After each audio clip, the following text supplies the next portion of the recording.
सम्मान्य सभामुख महोदय, 2/3 करिब बहुमत प्राप्त सरकारले लगातार 3 वर्षसम्म बजेट प्रस्तुत गर्ने अवसर प्राप्त गरेको छ। यो एउटा विरलै अवसर हो र माननीय अर्थमन्त्रीजीले 3 वर्षसम्म यी बजेट प्रस्तुत गर्दै आउनुभएको छ र यो विशिष्ट अवसर प्राप्त गर्नुभएकोमा म उहाँलाई बधाई ज्ञापन गर्न चाहन्छु। हामी सैद्धान्तिक पक्षबारे मात्रै बजेटको कुरा गर्दैछौँ। त्यसैले बजेट भन्नाले हामीले वार्षिक आय व्ययको अनुमान मात्र नभइकन समग्र देशको अर्थ राजनीतिको विश्लेषण र त्यसको आगामी कार्यदिशा प्रक्षेपण गर्ने एउटा दस्तावेज पनि हो। त्यस हिसाबले हेर्दा अहिलेको यो घडी विज्ञहरूले विचारकहरूले भन्दैछन् once in a century moment, अर्थात् एक शताब्दीमा एकचोटि आउने अवसर भनिरहेका छन्। त्यो कोरोना महाव्याधिका कारणले एकातिर हो भने हाम्रो निम्ति थप र अत्यन्त अल्प विकसित तेस्रो विश्वको स्तरमा जसको प्रति व्यक्ति आम्दानी खालि $1000 जति मात्रै छ, जबकि विश्वको औसत आम्दानी $11,000 पुगिसक्यो। त्यहाँबाट हाम्रै जीवनकालमा हामीले पहिलो विश्वको स्तरमा पुग्नु छ। यी दुईटा ठुला चुनौती सामना गर्ने बजेट त्यो ढङ्गले आयो कि आएन, हामीले मूल्याङ्कन गर्ने सायद त्यो ढङ्गले नै हुनुपर्छ।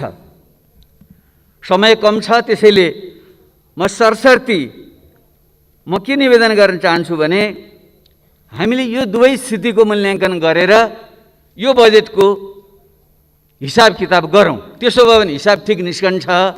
नत्र सत्ता पक्षले जे आयो ठिकै छ भन्ने, प्रतिपक्षले सोलो डोला हाँचिमले विरोध गर्ने गऱ्यौँ भने आत्मतुष्टि त मिल्ला, तर देशको जुन समस्या हो यसको समाधान गरेर हामीले निकास दिन सक्दैनौँ। त्यसैले यो विश्वको कोरोना महाव्याधिको जुन सङ्कट छ त्यसलाई हामी सबैले एकरूपतामा बुझौँ।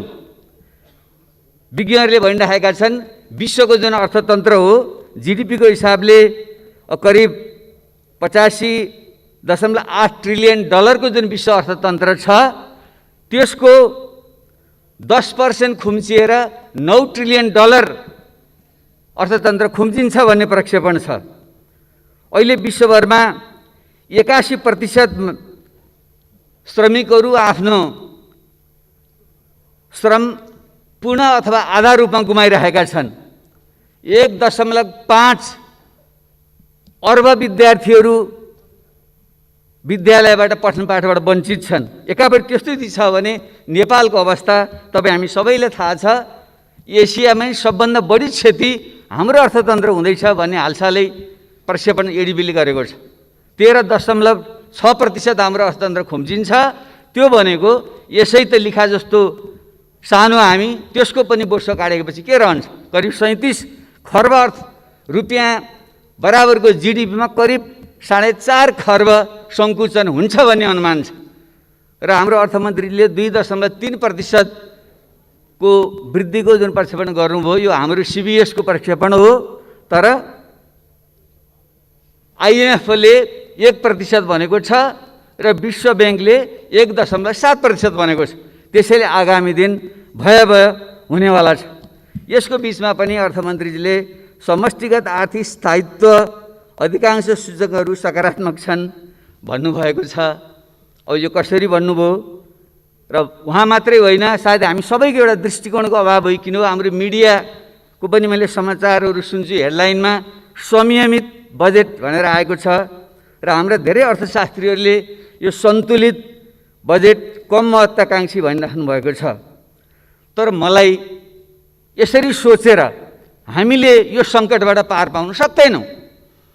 त्यसैले हामीले आत्मसाक्षी राखेर भन्नुपर्छ यो बजेटले सामान्यतया गरेको छ, केही गरेन भन्न हुँदैन। म अर्थमन्त्रीको सम्मान गर्छु।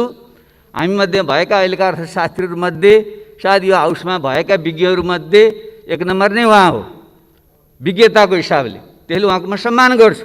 तर यो सङ्कट समाधान गर्ने यो घडीमा जुन आउनु पर्थ्यो त्यो ढङ्ग आएन, यो परम्परागत ढङ्गले नै यो आयो भन्ने मलाई लाग्छ। हामी ठुलो एउटा जेटको गतिमा उड्नु छ, तर कछुवाको गतिमा सुधारका साथ टालटुलका कुराहरू आएको छ, यो पर्याप्त छैन। त्यसैले यो किन यसरी निरन्तरको बजेट कहाँ कहाँ चुक्यो, म अलिकति सुझावमूलक ढङ्गले अगाडि बढ्न चाहन्छु। पहिलो कुरो त विचारको प्रष्टता हो। हाम्रो समाज कहाँ छ, यो अर्थतन्त्रको स्वरूप के हो भन्ने विषयमा प्रष्टता आउनु पर्यो। कुनै एउटा चाहिँ शब्द जालमा नपरिकन म के भन्न चाहन्छु भने अहिले विश्व नै जुन एउटा पुँजीवादी ग्लोबल क्यापिटलिस्ट सिस्टम पुँजीवादी प्रणालीमा बाँधिएको छ, त्यो भने नेपाल त्यसबाट अछुतो छैन। हामी यो प्रकारको किनारा पुँजीवाद पेरिफेरल क्यापिटलिजमको अवस्थामा छौँ। औपचारिक ढङ्गले विश्व अर्थतन्त्रसँग जोडिएको नेपालको राजनीति उपरि संरचनामा पनि एउटा लोकतान्त्रिक पुँजीवादी परिवर्तन आएको कारणले स्वतःमा पुँजीवाद रूपमा बाहिर त पुँजीवाद छ, तर त्यसको अन्तर्यमा आर्थिक सामाजिक शान्ति रूपान्तरण त्यो ढङ्गले भएको छैन। त्यसैले यो विकृत छ, परनिर्भर छ। यसलाई हामीले कसरी राष्ट्रिय औद्योगिक पुँजीवादमा परिणत गर्दै समाजवादको बिउ रोप्ने कसरी जाने भन्ने अहिलेको प्रश्न हो। त्यसले यसमा मैले पोहोर साल पनि सुझाव दिएको थिएँ, अर्थमन्त्रीजी सायद हामी सबै अलिकति अल्मलिराखेका छौँ। एउटा मार्क्सवादी समाजवादी धार समात्नेहरूले राज्यलाई सबै थोक भनिराख्नु खोज्ने र अर्को नव उदारवादी धारले फेरि बजारै सबै थोकको राज्य घटाउनुपर्छ भन्ने यस्तो मुढाग्रहबाट हामी दुवै पक्ष मुक्त हुनु पर्यो। त्यसैले यो बजेट चाहिँ त्यसको अलमलमा अहिले पनि परेको छ। वैचारिक समस्या एउटा त्यहाँनिर छ, यसबारे हामी छलफल गर्न सक्छौँ। अब के त हामीले कुन मोडेल लिने हो त भन्दाखेरि थुप्रै देशका हामीले आफ्नै विशेषतामा जाने हो। म चाहिँ यो पूर्वी एसियाली मोडेल नै हाम्रो निम्ति तत्कालको निम्ति उपयुक्त छ। पुरै बजारलाई छोड्ने पश्चिमा पुँजीवादी मोडेल पनि हाम्रो निम्ति उपयुक्त छैन। राज्यले सबै थोक नियन्त्रण गर्ने हिजोको साम्यवादी मोडेल पनि उपयुक्त छैन। त्यसैले हिजोको जापानले, कोरियाले र अहिले चीनले आफूले कम्युनिस्ट देश भने पनि उसले अपनाएको भनेको एउटा डेभलपमेन्टल स्टेटको चाहिँ मोडेल हो। राज्य र बजारको चाहिँ एउटा समन्वय भूमिका राख्ने मोडेल त्यो हो। र त्यसले चाहिँ एउटा क्षेत्रगत हिसाबले जोड दिने कुरा पनि के भन्छ भने हामीले सबभन्दा पहिले कृषिकै आधुनिकीकरण वैज्ञानिकरण गर्नुपर्छ, त्यसको जगमा उद्योग धन्दाको विकास गर्नुपर्छ र त्यसको जगमा सेवा प्रविधि लगायतको चाहिँ विकास गर्नुपर्छ। यही क्रममा नै त्यो जान्छ। नेपालको सन्दर्भमा त्यो मेल खान्छ। त्यसैले म माननीय अर्थमन्त्रीले पक्कै पढ्नुभएको छ, मलाई स्मरण गराउन चाहन्छु। जो स्टुडवेलले लेखेको प्रसिद्ध पुस्तक छ, करिब 6-7 वर्ष पुरानो हो, how Asia works, success and failure in the world most dynamic region भन्ने पुस्तक मलाई अत्यन्त सामयिक लाग्छ। यो सन्दर्भ सामग्री बनोस् भन्ने म आग्रह गर्न चाहन्छु। अब यो अरू अर्थमा कसरी परम्परावादी छ, समस्या कहाँ छ भन्दा तपाईँहरू राजस्व जुन हामीले चाहिँ व्ययको निम्ति खर्च आफ्नो आम्दानीको स्रोतको जुन मूल्याङ्कन गर्छौँ त्यो हेर्नुभयो भने विगत 20-25 वर्ष यतामा खासै तात्विक अन्तर छैन। हाम्रो चाहिँ राजस्वको मुख्य स्रोत अहिले पनि आयात व्यापारमुखी छ। त्यसको भ्याट, अन्तःशुल्क, भन्सार कर जोड्दाखेरि करिब 43% त्यसबाट अनुमान गरिएको छ। पोहोर पनि त्यति नै थियो। र अर्को विदेशी ऋण, स्वदेशी ऋण र अनुदानबाट हामीले पोहोर साल पनि करिब 30%, अहिले करिब 35% अनुमान गरेका छौँ। यी दुईटा जोड्नु हो भने 70-75% त हाम्रो यस्तो बाह्य व्यापार अथवा ऋण अनुदान स्वयंमा हामी आश्रित छौँ। र आन्तरिक हाम्रो राजस्वको बडा अचम्म लाग्यो तपाईँहरूलाई, मैले कोट्याएर हेरेँ, जो हामीले मद्यपान धुम्रपान गर्छौँ त्यसमा जुन शुल्क लगाउँछौँ त्यो शुल्कले हाम्रो पोहोर साल 44%, अहिले 5% राजस्व दिएर छ। यसरी जम्मा 80% हामी कि त विदेशी व्यापारमा, कि विदेशीको सहयोगमा, कि त चुरोट र रक्सी बेचेर त्यसबाट आएको आम्दानी 80% हाम्रो आम्दानी भएपछि त्यसले बन्ने अर्थतन्त्र के होला भने योमा परिवर्तन आएन। अब खर्चको स्थिति के छ भनेर हामीले हेऱ्यौँ भने त्यो पनि 20-25 वर्षदेखि यता करिब उस्तै आउँछ। गत वर्ष र अहिलेको तुलना गर्दा साथीले हेरिसक्नु भयो मान्यज्यूहरूले, साधारण खर्च पोहोर 62% थियो, अहिले बढेर 64.4 भएको छ। विकास खर्च पोहोर 26 दशमलव समथिङ थियो, अहिले 23 भएको छ, झरेको छ। र ऋण भुक्तानी पोहोर करिब 11% थियो, अहिले 12% छ। उस्तै छ, हामी जहाँको त्यहीँ छौँ। हामी दौडिरहेको जस्तो लाग्छ, चक्रवातमा जति घुम्यौँ त्यहीँ घुमिराख्ने हो, हामी घुमिरहेका छौँ त्यहीँ। अब हामी वित्तीय संहितामा गइसक्यौँ। हामीले तल बलियो पार्नुपर्ने अहिले पनि के छ, अहिले पनि माथि नै छ हाम्रो वित्तीय। हेर्नुभयो भने यो 3 वर्षको अर्थमन्त्री जुन पेश गर्नुभएको छ, पहिलो वर्ष सङ्घमा 77%, दोस्रो वर्ष 80% र अहिले 75% सङ्घमा राख्नु भएको छ। प्रदेशमा पहिलो वर्ष 23%, दोस्रो वर्ष 20% र अहिले अलिकति बढेर त्यो 25% भएको छ। भनेपछि सारमा अहिले पनि त 75%भन्दा बढी केन्द्रमा राखेर कसरी हुन्छ? कमसेकम त्यसलाई हामीले 20%, 50% केन्द्रमा राखौँ, सङ्घमा राखौँ, 20% प्रदेशमा पठाइदिउँ, 30% स्थानीय तह पठाउँ। त्यसो भए पो तल बलियो होला भन्ने मलाई लाग्छ। र जुन अरू विवरणहरू छन्, मन्त्रालयहरूका पुरानै थुप्रै कार्यक्रमहरू दोहोरिएर आएका छन्, त्यसैले यो पुरानकै निरन्तरता हो। अब गत वर्षको र अहिलेको स्थितिमा आएको चाहिँ कोभिड-19 मुख्य समस्या भएको हुनाले स्वास्थ्य क्षेत्रमा जीवनको प्रश्न भएको, बाँच्न पाउने अधिकार नै प्रमुख चिज भएको हुनाले त्यसमा फोकस हुनु पर्थ्यो। सैद्धान्तिक रूपमा त्यो भएको छ, भएन म भन्दिनँ। तर त्यसको समाधान के त भन्नेको राम्रो योजना बनिएको छ। केन्द्रमा हस्पिटल, प्रदेशका हस्पिटल, स्थानीय तहको बनिएको राम्रै छ। तर के त्यही अनुसार हामीले बजेट विनियोजन गऱ्यौँ त भनेर हेर्दा स्वास्थ्य क्षेत्रको बजेट विनियोजन गत वर्ष 4.84% थियो, 68.78%। यो वर्ष 90 अरब भएको छ, त्यो भनेको 6.1% हो। जबकि स्वास्थ्य क्षेत्रमा कमसेकम 10% लगानी गर्नुपर्छ भन्ने मान्यता छ। हामी त्यसको आधा पनि पुगिरहेका छैनौँ। भने यसले कसरी समस्या समाधान गर्ला सोच्न सक्नुपर्छ। र यसमा मलाई लाग्छ अरू कुराका अतिरिक्त हामीले आँट गरेर भन्नै पर्छ, हामी कुनै वैचारिक पिँजडा नबसिकन स्वास्थ्य भनेको सामाजिक दायित्वको क्षेत्र हो, राज्यको दायित्वको क्षेत्र हो। त्यसैले यसको दायित्व राज्यले लिनुपर्छ र निजी स्वास्थ्य जस्तो क्षेत्रमा व्यापार गरिनु हुँदैन। कसैले ठुला अस्पताल खोल्छन्, खोलुन्, तर त्यो व्यापारिक ढङ्गले हुनु हुँदैन। र एउटा विशुद्ध परोपकारी ढङ्गले गर्छ भने ठिक छ, व्यापारको निम्ति स्वास्थ्य जस्तो क्षेत्र छोड्नु हुँदैन। यसमा हामीले हस्तक्षेप गर्नै पर्छ। त्यसले यो हुनुपर्थ्यो, भएन भन्ने मलाई लाग्छ। र अर्को दोस्रो, यस्तो सङ्कटको बेलामा सबैले खोजेको चाहिँ फेरि राहत र तत्कालीन राहत। जसले चाहिँ रोजगारी गुमाएका छन्, जसले खानपान पाएका छन्, त्यसको विषय प्रमुख कुरा हो। र यसमा चाहिँ अर्थतन्त्र जुन ध्वंस भएको छ, यो कसरी उठाउने भन्ने विषयमा विभिन्न सिद्धान्तहरू छन्। एउटा चाहिँ परम्परागत रूपमा आर्थिक सङ्कट आयो भने त्यो चाहिँ एल सेपले जान्छ अरे। एल जस्तो भएर अलि आएन, यसरी जुन तल ओर्लन्छ, यसरी ओर्लिएको चाहिँ यसो बिस्तारै माथि जान्छ भन्ने चाहिँ सिद्धान्त हुन्छ। तर यो कोरोना महामारी जस्तोमा त्यस्तो नभइकन यो भी सेपको हुन्छ, स्वाट्ठ घट्छ। र यसको यदि भ्याक्सिन खोपहरू पत्ता लगायो भने सट्ठ माथि पनि जान सक्छ। अब त्यो एउटा सम्भावना हो। अर्को सम्भावना यो स्वाट्ठ झर्छ, तर फेरि यु जस्तो भएर यस्तो भएर जान्छ भन्ने अर्को सम्भावना छ। र तेस्रो सम्भावना छ, जो गत पहिलेको चाहिँ स्पेनिस फ्लूको बेलामा भएको थियो, यो चाहिँ डब्लु सेपले 160 झर्छ, 60 माथि जान्छ, फेरि 60 झर्छ, फेरि माथि जान्छ। यस्तो डब्लु सेपको पनि हुनसक्छ भन्ने छ। त्यो अहिले हामीले भन्न सक्दैनौँ। त्यसले यस्ता अनुमानको आधारमा हामीले चाहिँ राहतका प्याकेजहरू तत्कालको निम्ति एउटा र दीर्घकालको पुनरुत्थानको निम्ति अर्को ल्याउन सक्नुपर्छ।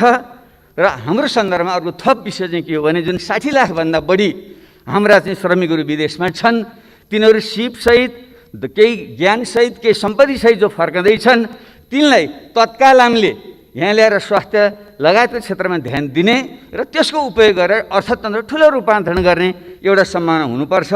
त्यसको चाहिँ सँगसँगै हामीले कार्यक्रम आउनु पर्थ्यो। र अहिले राहत वितरणको बेलामा हामीले एउटा दीर्घकालीन के काम गर्न सक्थ्यौँ भने, जो मानिसहरू अहिले बेरोजगार भएका छन्, खान नपाले बिचल्ली भएका छन्, पूर्ववक्ता मान्यले भनिसक्नुभयो, मलर सदा, सूर्यबहादुर तामाङ, वीरेन्द्र यादव त भोकले मृत्यु भएकै हो नि। त्यसैले यो त रिपोर्ट भएको कुरा, अरू रिपोर्ट नभएका यस्ता मृत्यु कति भएका छन्। त्यसले तिनको को निम्ति हामीले यस्तो टुक्रे टाक्रे खालको राहतले हुँदैन छ, तर टुक्रे टाक्रे छरिएको छ। त्यसले म त के भन्न चाहन्छु भने यस्तो होइन, हामीले एकीकृत ठाउँको चाहिँ एउटा प्याकेज चाहिँ बनाऊँ। त्यसको निम्ति सबभन्दा पहिले यस्ता राहत प्राप्त गर्नुपर्ने मान्छे को हुन् त्यसको अभिलेख हामीलाई चाहियो। स्थानीय तह मार्फत एउटा चाहिँ सर्वपक्षीय संयन्त्र बनाऊँ, किनकि हाम्रो अत्यन्त दलीयकरण भएको कारणले हामीले आफ्नो नजिककालाई चाहिँ हुने खानलाई पनि राहत बाँड्छौँ र गरिबले चाहिँ नपाउने जुन अवस्था, त्यसमार्फत स्थानीय तहले चाहिँ त्यसको अभिलेख चाहिँ गरोस् र त्यसलाई डिजिटलाइज गरौँ र ब्याङ्क प्रणाली मार्फत चाहिँ सिधै उनीहरूले चाहिँ क्यास ट्रान्सफर नगद चाहिँ उनीहरूलाई पठाइदिने त्यो व्यवस्था हामीले गर्न सक्छौँ। त्यसो गरियो भने मैले मोटामोटी हिसाब निकालेको थिएँ, अहिले हामीले चाहिँ करिब 17% गरिबको रेखामुनि मान्ने हो भने त्यो करिब 10 लाख परिवार हुन्छ। ती 10 लाख परिवारलाई महिनाको 5,000 का दरले ब्याङ्कमा चाहिँ हालिदिने हो भने करिब 60 अर्ब भए पुग्छ। जबकि 1 खर्बभन्दा बढी हामीले अहिले यो सामाजिक सुरक्षामा खर्च गरिरहेका छौँ। त्यसले त्यसैमा यही रकमभित्रबाट त्यो व्यवस्थापन हुनसक्छ। उदाहरणको निम्ति हामीले वृद्ध भत्ता दिएर मेरो बालाई वृद्ध भत्ता किन चाहियो भने त्यो रोक्न सक्यो भने त अर्को मान्छेले पाउँछ नि। त्यसैले एकीकृत ढङ्गले चाहिँ यसरी चाहिँ एउटा बनाएर हामी जान सक्यौँ भने त्यो हुनसक्छ। त्यसका निम्ति धेरै मोडेलहरू छन्, म अहिले त्यहाँनिर जान चाहिनँ। अब त्यसैले म अब कहाँनिर आउँछु भने अहिले केही सुझाव ढङ्गले मलाई समयले बिदा दिँदैछ। त्यसैले मैले केही 5-7वटा 8-10वटा केही पोइन्ट मैले भन्न खोजेको थिएँ। यसको साँच्चै नयाँ ढङ्गले जाने हो भने के गर्ने त? यो राजस्वको अवस्था पनि यस्तो बेहाल छ, हामीले भएको राजस्वलाई ठिक ढङ्गले खर्च गर्न सकेका छैनौँ। यसमा के सुधार गर्ने भन्दा 1 नम्बर त म भन्न चाहन्छु, हामीले सम्पत्तिको अभिलेखीकरण गरौँ। हाम्रो कृषि प्रधान जुन अर्थतन्त्र हो, बाबुबाजीको पालादेखि कति सम्पत्ति हो भने हाम्रो थाहा छैन। त्यसैले त्यसको अभिलेख गरौँ, कम्प्युटराइज गरौँ र सम्पत्ति माथि पनि कर लगाउनुपर्छ हामीले। नत्र त्यसले गर्दा के भइदियो भने जमिन बाँझो राख्ने, अरबौँ मूल्य बराबरको जमिन छ, 1 पैसा ट्याक्स तिर्ने सम्पत्ति गरेर हाम्रो छैन। अनि त्यो त सदुपयोग भएन। अनि विदेशबाट ल्याएको पैसा पनि मान्छे जमिन किन्छ कि घर बनाउँछ, त्यो घरको पनि हामीले उसले केही पनि कर तिर्नु पर्दैन। जसले व्यवसाय गर्छ त्यहाँ कर तिर्ने, तर सम्पत्ति थुपार्न कर नलाग्ने भने त हाम्रो आफैसँग छैन त। हामीसँग खरबौँ रुपियाँ त यहीँ छ नि। एउटा त्यो गर्नु पर्यो र अर्को सम्पत्ति घोषणा गरौँ। देवेन्द्रराज पाण्डेले अर्थमन्त्री छँदा 47 सालमा अगाडि सार्नुभएको थियो र मैले 65 सालको बजेटमा यो आफै स्वयं घोषणा गरौँ भनेको थिएँ। मैले कानुनी सुरक्षा दिउँ, कालो सेतो नभनौँ एकचोटिलाई, र सबैले सम्पत्तिको अभिलेखन गरौँ र अनि क्रमशः एउटा प्रोग्रेसिभ ट्याक्स हामीले लगाउँ। त्यसो भयो भने हाम्रो राजस्व बढ्छ र यस्तो प्रकारको समस्या रहँदैन। एउटा सुधार यो गरौँ। र दोस्रो सुधार हामीले कृषिमै हामीले आधुनिकीकरण गर्ने सब भन्यौँ। कतिपय राम्रै कुरा आएका छन्। कृषि मन्त्री पनि युवा हुनुहुन्छ, निकै जाँगरिलो मान्छे पनि हुनुहुन्छ, धेरै अपेक्षा पनि गरिएको हो। तर धेरै कुरा राम्रो आए, तर गाँठी कुरा चाहिँ आएन, मुख्य कुरा आएन। हाम्रो गाउँघरि त हजुरबाले सुनाउनुहुन्थ्यो, गरिबको घरमा कोही पाहुना आयो भने बुढाले भन्थे, ए बुढी ओछ्यानला त ला भन्दाखेरि बुढीले भन्थिन्, अरे दौरा आफू लाउने के को ओछ्यान लाउँ भन्थिन् अरे उनले। भने किसानले त पहिले त जमिन चाहियो नि, जमिन हामी बाँझो राखेका छौँ। हाम्रो चाहिँ 100औँ बिघा हुने मान्छे तपाईँ हामीमध्येकै जमिन त्यतिखेर गएको छ। अनि त्यसको सदुपयोग गर्ने मान्छेलाई त्यो दिन परेन। त्यसैले यो प्राकृतिक साधन स्रोत, पानी, जमिन, जङ्गल लगायतका जुन प्राकृतिक साधन स्रोत हुन्, यसलाई एउटै झड्कामा हामीले राष्ट्रियकरण गरौँ अथवा समुदायीकरण गरौँ र व्यक्तिलाई भोगाधिकार दिउँ। यो सुधार नगरेसम्म कृषि क्रान्ति हुँदैन, जति कराए पनि हुँदैन। यो मैले भन्न चाहेँ। तेस्रो कुरा, शिक्षा र स्वास्थ्य राज्यले नै दायित्व लिनुपर्छ र त्यसमा सुधार गर्नुपर्छ। गुणस्तरीय शिक्षा नदिएसम्म हाम्रो कम्पेटिभ एडभान्टेज, तुलनात्मक लाभको क्षेत्र भनेको जनशक्ति नै हो, जसको चाहिँ मेडियन आयु 23 वर्ष नेपालीहरूको भने यो युवा 10-20 वर्ष मात्रै, 10-15 वर्ष मात्रै यो एडभान्टेज हामीसँग रहन्छ। त्यसैले त्यसलाई गुणस्तरीय प्राविधिक शिक्षा दिउँ र तिनीहरूलाई पुँजीको व्यवस्था गरिदिउँ, बजारको व्यवस्था गरिदिउँ र अनि तिनीहरूलाई लगाउँ। त्यही शिक्षा र स्वास्थ्यको दायित्व पूर्ण रूपले राज्यले लियोस्। र अहिले जुन सुधारको कुरा गरिएको छ, यो निजी विद्यालयलाई सार्वजनिक विद्यालयहरू विचार गरेर यस्तो आवादारी कुरा गरेर हुन्छ, यस्तो लाजमर्दो कुरा गरेर हुन्छ, हामीले हुँदैन।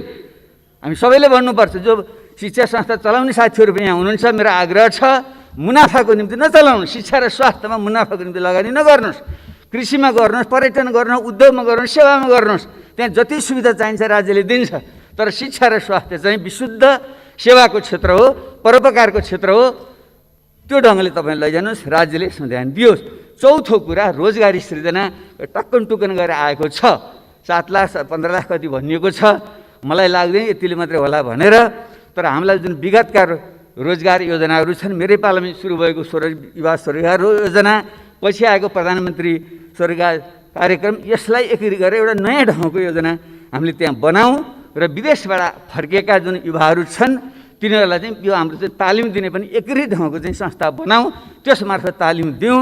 ब्याङ्कमा हाम्रो त्यत्रो 33-34 खर्ब रुपियाँ छ, त्यसमा सुधार गरेर तिनीहरूलाई बिउ पुँजी दिउँ र तिनीहरूको चाहिँ उत्पादनको चाहिँ बजारको निम्ति हामीले व्यवस्था गरिदिउँ।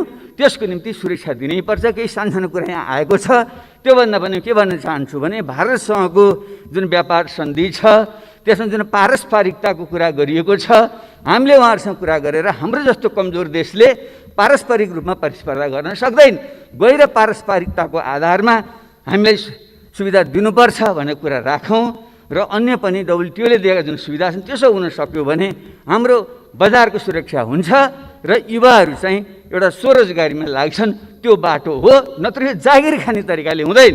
तपाईँ हामी राजनीति गरेर कमाउन खोज्ने कर्मचारी, यताको तलब पनि खाने, बाहिर NGOमा काम पनि गर्ने, डिबी पनि भर्ने, डाक्टर इन्जिनियरहरू सरकारी जागिर पनि खाने, बाहिर चाहिँ उनीहरूको चाहिँ कन्सल्टेन्सी पनि चलाउने, शिक्षक सरकारी स्कुलको तलब खाने, प्राइभेटमा गएर पढाउने, यस्तो भएपछि देश बन्छ। त्यसैले यसमा चाहिँ हामीले छनौट गरेर यही ठाउँमा छान्नुहोस्, तपाईँले सरकारी सेवा गर्ने हो कि तपाईँ हामीले राजनीति गर्ने हो, व्यापार गर्ने हो, यसरी सुरु गरौँ र हामी राजनीतिबाट नै एउटा बाटो हामीले देखाउँ।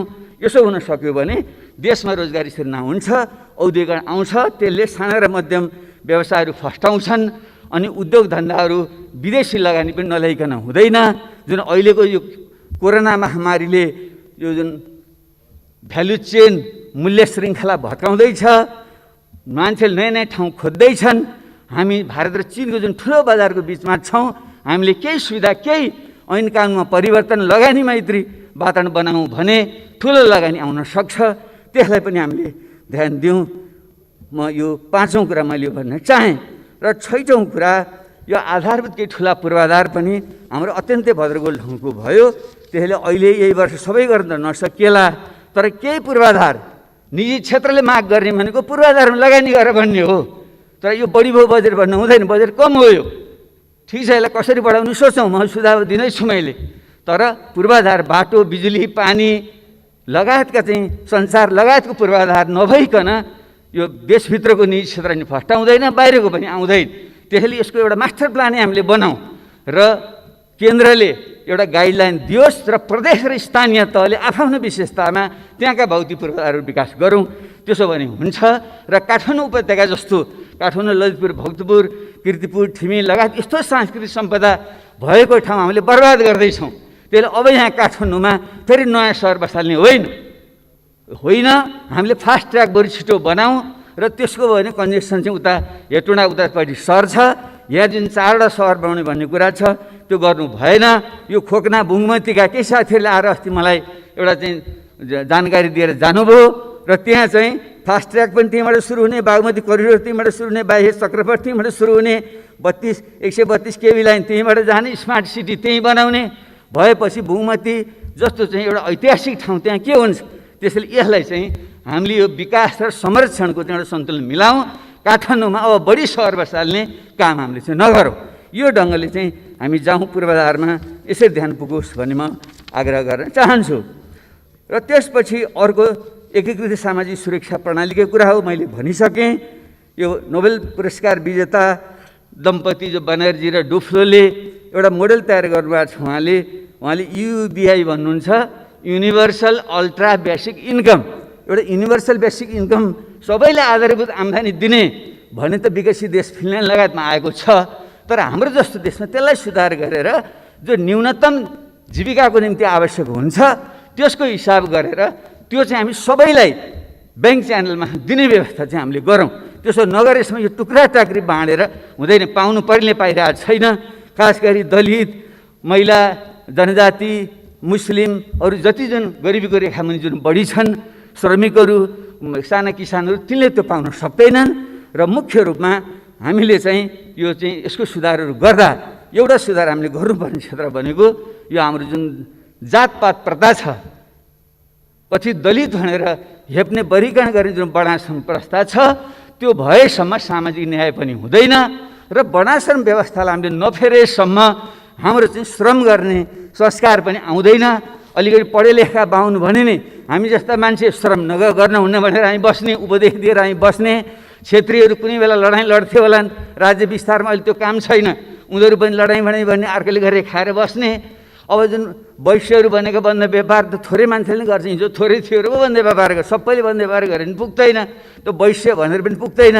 अनि जो गरियो, श्रम गरियो, सिप भएको हो, त्यसलाई चाहिँ दलित भनेर अनि हेपेपछि अनि विकास हुन्छ। त्यसले मेरो त एउटा प्रस्ताव छ।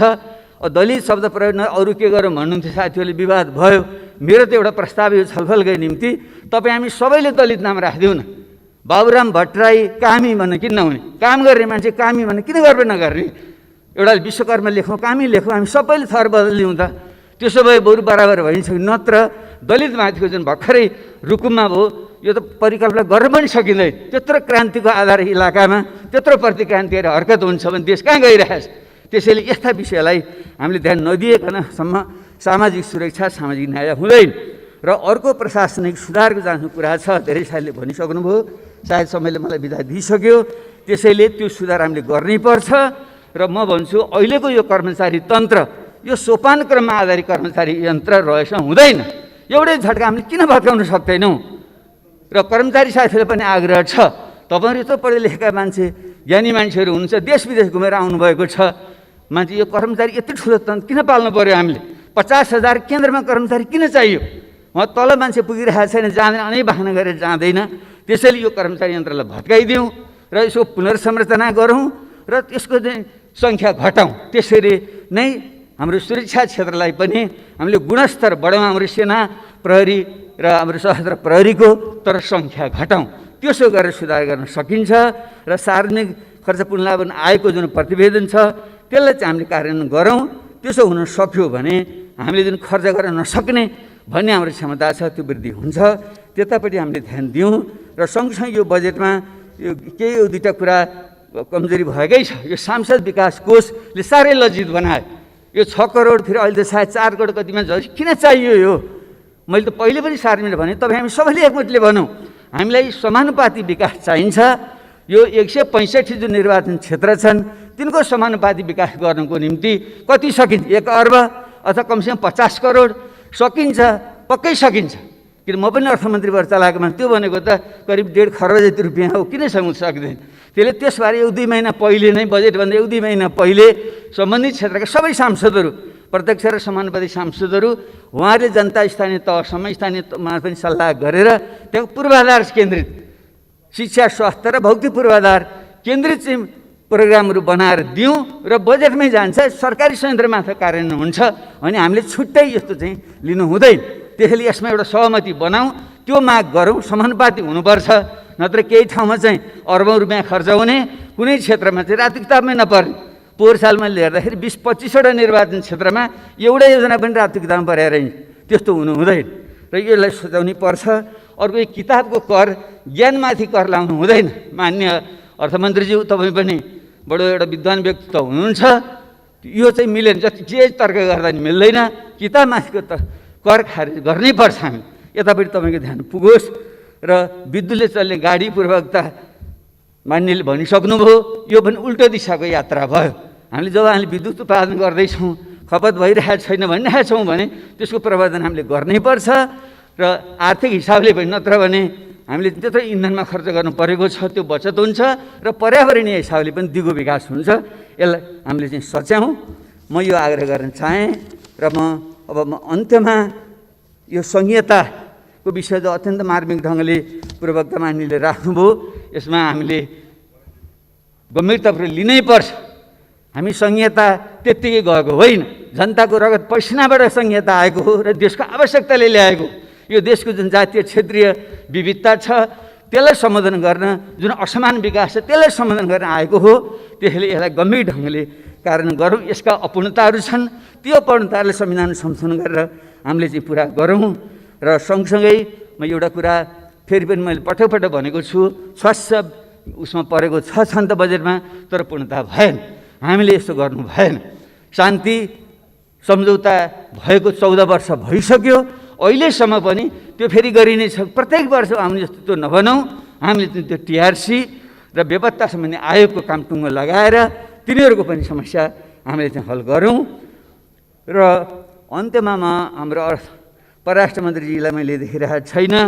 हाम्रो देशको साँच्चै नै विकास गर्ने हो भने अब हामीले भारत र चीन बिचको जुन हाम्रो अवस्थिति छ, चीनको पहिलो अर्थतन्त्र हुँदैछ, भारत तेस्रो अर्थतन्त्र हुँदै, यसको बिचमा रहेर हाम्रो भूराजनीतिलाई सन्तुलन गर्न नसकेसम्म हुँदैन। एकापट्टि हाम्रो भौगोलिक अखण्डता, सार्वभौमसत्ता, स्वाधीनताको रक्षा गर्नु छ। यो भूखण्डकै सबभन्दा पुरानो राज्य हुनाले त्यसमा हाम्रो गर्व छ, नेपालीत्वमाथि हामी सबै गर्व छ। तर यसलाई चाहिँ हामीले साँच्चै रक्षा गर्ने हो भने एउटा त यो भूराजनीतिको सन्तुलन मिलाउने स्पष्ट नीति हामीले एउटा बनाऊँ। र यसको निम्ति म फेरि पनि एउटा उदाहरण, एउटा रेफरेन्स मैले दिन चाहन्छु। आजै मैले पढेँ यो ज्यारेड डायमन्डको किताब अपहिभल भन्ने उनले लेखेका छन्। र त्यस upheaval how nations cope with crisis in change भनेर 7वटा देशहरू, America, Japan, Germany, Finland, Chile, Australia लगायतका देशहरूले कसरी आफ्नो सङ्कटबाट पार गरेर आफ्नो देशलाई अगाडि बढाए भनेका छन्। तीमध्ये फिनल्यान्ड जस्तो जो अमेरिकाको यो रुसको चाहिँ पुरै अर्ध उपनिवेश जस्तो भएर बस्यो। दोस्रो विश्वयुद्धमा को ताका त्यति बेला स्टालिनले झन्डै त्यसलाई खाइसकेका थिए। त्यति बेला जुन बुद्धि पुर्याएर तिनीहरूले स्टालिनसँग पनि एउटा राम्रो सम्बन्ध राखेर, पश्चिमाहरूसँग राम्रो सम्बन्ध राखेर जसरी आफ्नो स्वाधीनताको रक्षा गरे, त्यो मोडेल हाम्रो अत्यन्तै काम लाग्ने मैले देखिरहेको छु। त्यसैले यो ढङ्गले जाउँ। अहिले हाम्रो जुन लिपुले, कालापानी लगायतको क्षेत्रको सुगौली सन्धिले हामीले दिएको हाम्रो भूभाग हो, त्यसमा कुनै विवाद छैन। आमा र मातृभूमि प्रतिको लोयल्टी नहुने मान्छे हुँदैन। त्यसैले त्यसमाथि हामीले शङ्का गर्नु हुँदैन। हाम्रा एउटै आमाका सन्तान मध्ये कोहीले आमालाई बढी माया गर्छ, म चाहिँ बढी गर्छु, भाइ बहिनीले गर्दैनन् भन्न मैले ठाने भने बुझ्नुपर्छ मेरो नियत खराब छ, मैले अंश बन्नमा हेराफेरी गर्दैछु। त्यस्तै एउटै देशका विभिन्न जाति समुदायमध्ये एउटा देशभक्त अर्को देशद्रोही भन्न थाल्यौँ भने त्यहाँ बुझ्नुपर्छ, त्यहाँ पनि राष्ट्रिय भागभण्डाको कुरा, उसको अधिकारको भागभण्डा, पहिचानको भागभण्डाको कुरामा झेल हुँदैछ भनेर हामीले बुझ्नुपर्छ। हामी सबै देशभक्त हौँ। त्यसैले यस्तो विषयमा हामीले साझा सहमति बनाएर जुन नक्सा जारी भएको छ त्यो पहिले हुनुपर्थ्यो, ढिलै भए पनि भयो। अब त्यसको बारे हामीले हाम्रो चाहिँ जो संविधान संशोधन गरेर यसलाई वैधानिकता दिँदैछौँ, त्यसलाई हामी सबैले सर्वसम्मतिले पारित गर्ने वातावरण बनाऊँ। त्यसको निम्ति सबैको विश्वास लिउँ। खास गरी हाम्रो सीमा रक्षा गरेर बस्ने हाम्रा मधेसी थारू, दक्षिणका पूर्वका हाम्रा राई लिम्बूहरू, पश्चिमका खस, उत्तरका हाम्रा भोटे लामाहरू, उहाँहरू सबैलाई सम्मान दिएर उहाँको समेत सहभागितामा यो संविधान संशोधन गरेर पूर्णता दिउँ। त्यसो भने त्यो शान्ति हुन्छ। यिनै शब्दका साथ म यहाँहरूलाई आग्रह गर्न चाहन्छु, अब यो कमिलाको अथवा कक्षाको गतिले हुँदैन। हामीले एउटा तीव्र टेकअफ गर्नु छ। तपाईँ हामीले सबैले थाहा छ, हवाईजहाज उड्दाखेरि जब सुरुमा गुण छ 240 देखि 285 किलोमिटर प्रति घन्टाको वेगमा कुदेपछि मात्रै त्यहाँ टेकअफ हुन्छ, उडान भर्छ। त्यसले हाम्रो अर्थतन्त्रलाई पनि त्यसै नै उडान भर्ने हो भने हामीले साहस गर्नै पर्छ। हाम्रो शास्त्रमा पनि भनिएको छ, प्रारब्धते नखलु विघ्न भएन निचै, प्रारब्ध विघ्न विहता विरमन्ति मध्य, विघ्नै पुनः पुनरपि प्रतिहन्यमाना, प्रारब्ध उत्तम जना न परित्यजन्ति। अर्थात् जो सामान्य मान्छे हो ऊ चाहिँ विघ्न बाधाको डरले कामै सुरु गर्दैन। जो मध्यम खालको मान्छे हो ऊ चाहिँ अलिकति काम सुरु गर्छ, विघ्न बाधा आएपछि छोडिदिन्छ। तर जो उत्तम मान्छे हो जतिसुकै विघ्न बाधा आउँदा पनि त्यसलाई पूर्णतामा पुर्याएर छोड्छ।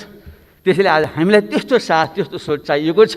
र सत्य सोही कुरा गर्दा आक्षेप आउँछ, गालीगलोज हुन्छ, तर त्यसबाट डराउनु हुँदैन। प्लेटोले भनेका थिए, no one is more hated than you who speaks the truth. त्यो मान्छे जति गालीगलोजहरू कसैले पनि खाँदैन जसले सत्य वचन बोल्छ। सत्य बोल्ने, सत्य काम गर्ने हिम्मत गरौँ, देश बन्छ। धन्यवाद।